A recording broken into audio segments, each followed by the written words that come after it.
Okay, here we are again.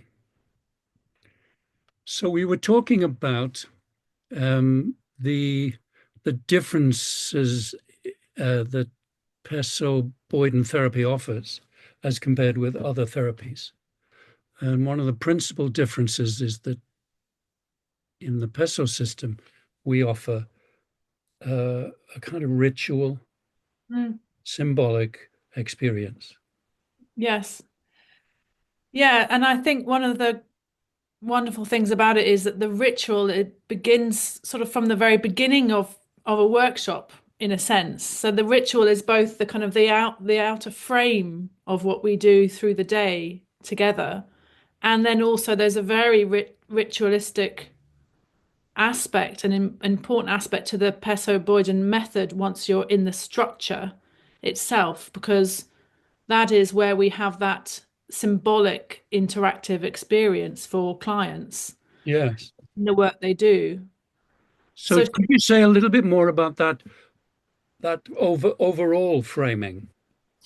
yeah, I mean, I guess the word ritual now is sort of perhaps more used or overused, but there is a sort of a coming home to something in a process. And I think when we have a group coming together, we have, these people coming together having possibly never done anything like this before and without a sense of what on earth is going to unfold through the day. And it's important that we hold that together in a frame. And there is a ritualistic aspect to that frame in so much as, we start the day coming together with a introduction from us. There's a sense of, here's a bit more about the theory, the method, and then there's a opportunity for people to go around and introduce and say what they want to say about themselves. Yes. And there's a scene that's set there in a circle where we're coming together and bringing ourselves into the space. And I think that has a ritualistic slant to it. And then as the day unfolds, we have a structure, we have someone doing their work as a structure. We follow that with a sharing that's bound by certain guidelines to ensure, the safety of the work and protecting the work that's just done. And then we have breaks, and then we have another one, and so on. And, in between times, there is a cautiousness and a carefulness around how we hold the group and how we ask people to look after each other. Yes. Uh, and then at the end of the day, we come back in a circle and we share, what are people leaving with, what have been important moments for people. So I think that's what I mean when I talk I about get, yeah, framing. I think you got that really well. And what it strikes me about that is that we want to indicate that, we live our lives, our ordinary lives, and from time to time we step into a kind of rather a special situation. And the Peso group is one of those where it's different from everyday life. We are setting, we're setting this time aside together, and we're having courage and confidence in looking at things in a slightly different way, but in a more intense way, it turns out. Um, but that sort of sets it apart and Yeah, makes it potentially more powerful, yeah. more meaningful. Yeah, That's it, more meaningful. yeah, yeah. So do you want to say a little more then about then once we're diving into the individual pieces of work, the structures for clients, where is the ritual within that? Yes. Well, as Pesso Boyden therapists, we we were trained and we were taught, weren't we, by Al Pesso and others that that the client, the person having the structure, who's choosing to do a piece of work within the group with you or I, the facilitator, is actually sitting in a sphere of possibilities of of possible reimagining different aspects of their lives in the past and in the present and in the future. It's a sphere of possibilities. And we as therapists have our own sphere of possibilities where we're calling on our own imagination to actually work with the client and their imagination in their mind's eye and their mind's body. Um, so it's a symbolic space.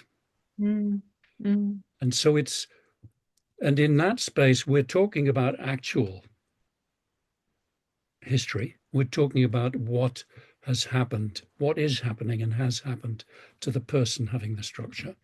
Um, and then, and we're acknowledging that, and the structure, we're kind of externalizing that in the sense that we use objects to represent the people they're talking about, the significant people.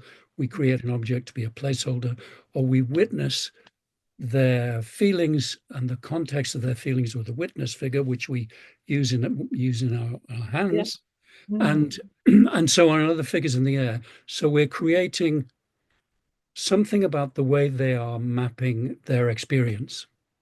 And then we're offering a different experience. We're asking them, inviting them to imagine a different kind of experience, a different kind of father, a different kind of mother, a different kind of family, a different kind of country, and so on. The possibilities are endless, literally endless, in how we can reimagine someone's life.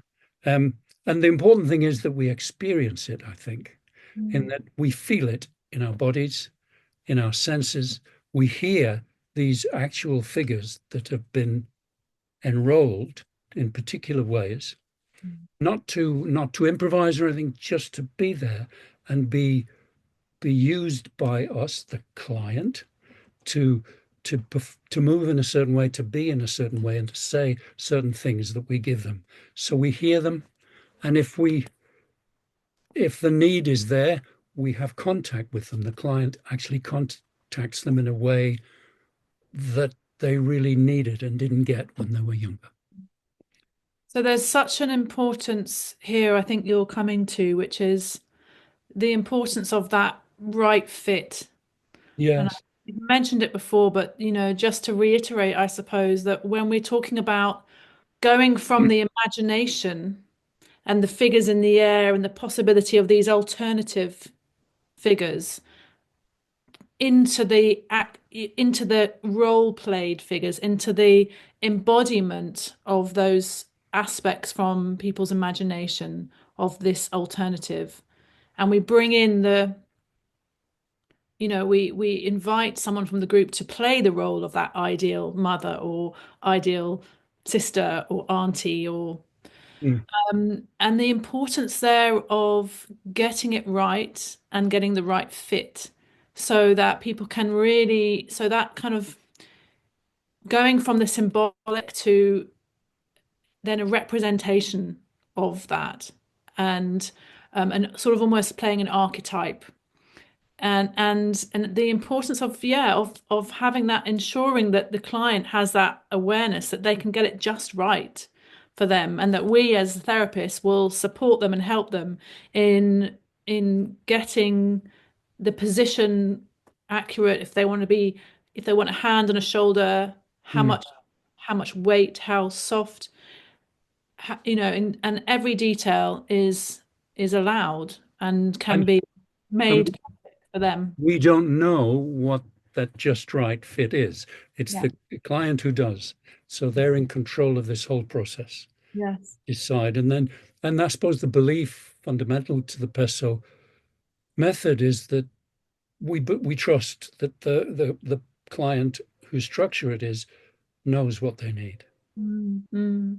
So the kind of, again, coming back to that sense of the ritual is that when we enroll somebody to play a part, there's a ritual to that. It's held as as sort of archetypal person that is playing that role, and they get to just embody something and without having to sort of play, pretend, or act or improvise. They're simply, just allowing us to direct from the client's wishes how to be, how to accommodate the client in that moment in a ritualistic way. Yeah. And isn't it? Isn't it true? I mean, it's a true, my experience, and I know it's true of yours, that to play that kind of a role can be very, we can't imagine being that useful to someone. But it turns out that the experience of doing that is incredibly fulfilling and incredibly healing for the person doing it. I've often called it, you're giving something to someone, but you're giving something that you need yourself. Yes. And that's rather an amazing experience. Yes. I mean, isn't it true to say that people that come to a Pesso Boyden workshop, and even if they're not having a structure themselves and they're just coming to be a member of the group, can go away feeling incredibly filled up and incredibly enriched by the process of playing a role and even just being in the group and bearing witness to people doing their work. Yeah, Yeah, it's wonderful. absolutely. Absolutely. I wanted to say something about we're talking about this ritual interactive experience. And another way of us talking about it is that we're making new memories. We're making new memories. And the important thing about memories is they are to be remembered. So we put them into the past. And that's, I think, really important. It's not just an experience that we're having now. What's most important is it's put into the past when we needed it, Yes. when we were at 3 or 6 or 12 or whenever, Mm. when that level of consciousness we were at um, encountered the particular difficulties, the need that they wasn't met.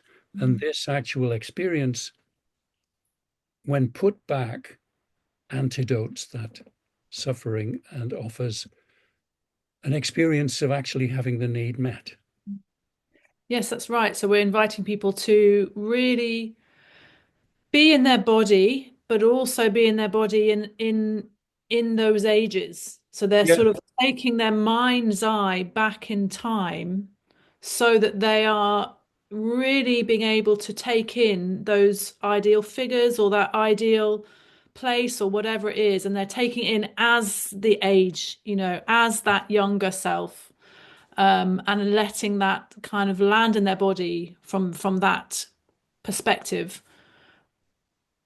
And then I'm just reminded that also we give people some suggestions about how they can keep contact with that memory after the workshop is done. yes. So I wonder whether we should say a little about that.